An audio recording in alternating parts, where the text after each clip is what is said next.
Luna'nın öksüren bulutları. Gökyüzü ayakkabısının içinde. Saadit boyası köşesinde oturuyor.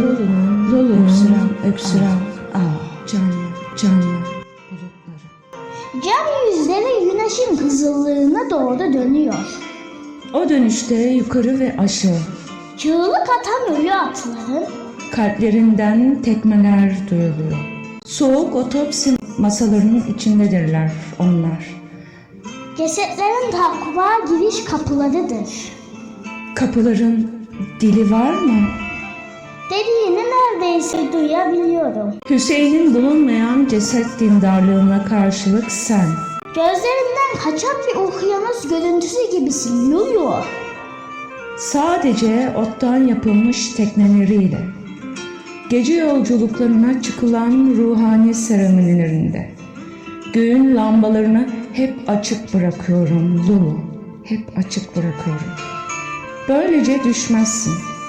Bıraktığın o karanlıkta, Ölü soluyan, içeri ve dışarı, beyin elektromanyetik frekanslarında kendisizliğini, ahmakı seyri seferisi Lulu, dilsiz kuşlarını. derinden yaptığı parşömenle Topal kalbimin 8. hafız hırkasını doğuruyorum Lulu. Sanırım 2 günlük kavurucu çöl kemiklerimden oluşan toprak iskeletiyle. Eğer sana iskeletlerin de uçtuğunu söyleseydim, biliyorum ki zihnini Marcus'un ölümcül felsefi krizlerine tamamen daldırdığımı söyleyeceksin. ama unuttuğum bir şey var. Yıllar önce yüzüme bir taşa bıraktığında taşa. Onun da canlı atan. Bir kaygı olduğunu gördüğümde. Bu yüzden dünya evi her şeyden vazgeçtim. Ve kalbimi suda yaktım. Kalbim destursuz. Ne zaman ağzımın o tam ortasına çıksa ve gözlerime tekme atsa, Dizlerimin damarlarına büktüm ve oturmasını sağladım.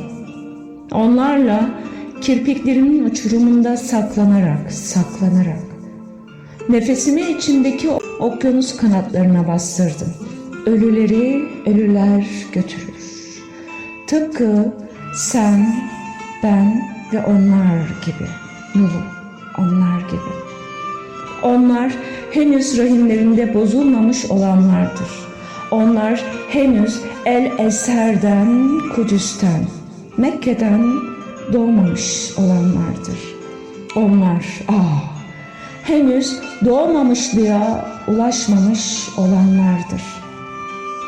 7 Tebbet döneminden 7 Kenzül Arş döneminden olsunlar için. Hira'nın takvasında uyuyanların 7 kaburga ateşlerinden asılarak onların kemik dindarlığını derimizin altında, hiçlik makamlarımızın gardiyanları olarak boşluk dediğimiz ateşte açan su topraklarında yürütüyorum. Lulu. lebbek kuşları rahimlerde döner. Hacılar olduğumuzda hacılar, ana imametinin sularında ve taburlara yüklendiğimizde, bebekler olarak geri döneceğimiz gerçeği. Lulu, Asla kulağıma öldüğünde ne olacağını fısıldama. Asla. Lulu'nun toprak altında ateşte öksüren bulutları. Ateşte. Bana asla size katılmamı fısıldamayın. Ben sadece kuşların ne kaybettiğini biliyorum. Esselamu aleyküm. Ya hay.